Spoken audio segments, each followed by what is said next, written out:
A man shall leave his father and mother and be joined to his wife, and the two shall become one flesh. These words of Jesus we hear on the 27th Sunday in ordinary time. What is stressed here profoundly is the becoming one flesh. Not just one flesh for the day of marriage, but until death separates the spouses. As such, the day of the marriage is the beginning of a journey of growing into communion.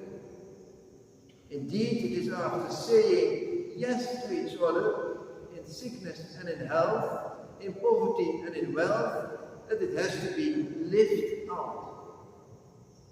Living out this marriage promise can truly be so sweet and beautiful. The sharing of all that happens, the joy of great moments, the support when it is tough, and knowing to be loved. To know that you are loved, we all need it, whether we are married or not. And truly, we are all loved. God loves you, tells us the evangelist. For those who opt for a celibate life, this knowledge that God loves them is sufficient. But not so for those who are called to the marriage life. They long to experience this love through their wife or husband. In love too, we shall grow. Growing in love means growing in fidelity, so that faithful love can be experienced. Indeed, if you are faithful to your partner, it means you love your partner. In order to sustain something, you need to know the source. For example, if you want the river to continue to flow, then you need to know the source of the river. And so it is with fidelity and love.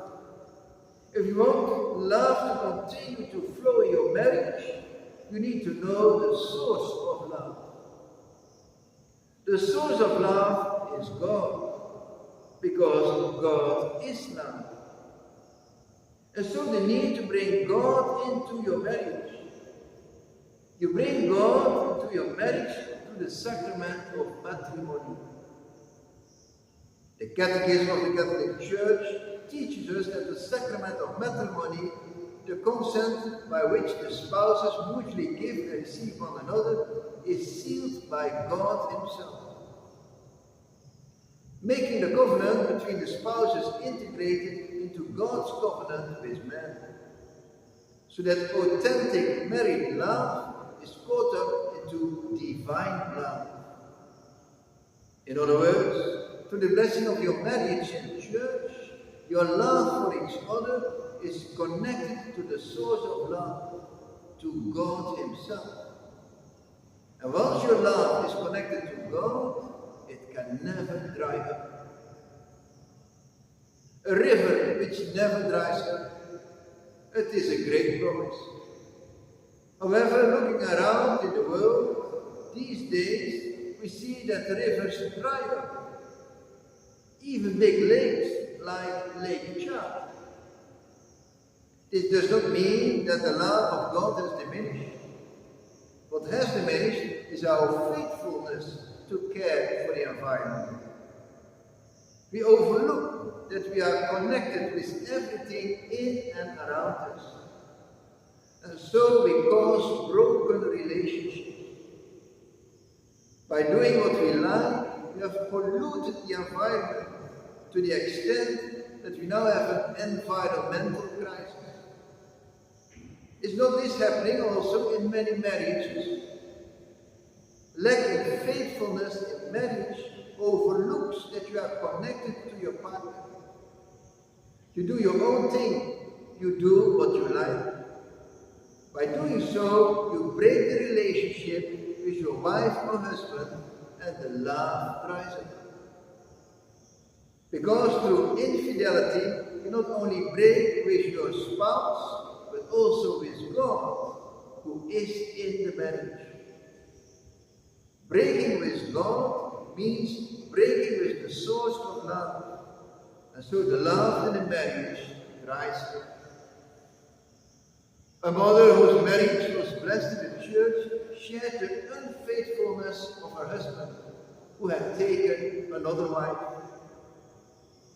I also have my needs, she said. So if my husband is now enjoying, me too, let me enjoy. How painful and how sad, because this is the road to further breaking relationships, and now with God. It is this pain and hardness of heart which Moses allowed the man to write a certificate of divorce and put the wife away. And how does Jesus react? Jesus points out the presence of God in the marriage. What God has joined together, let no man put asunder. To have God in your marriage is not a cross. Is not blocking the needs you naturally have. God rather fulfills and completes and sustains. And so the need to deepen your relation with God before any marriage covenant. If you are faithful to Christ and love Him, you are a faithful member of His body, the church.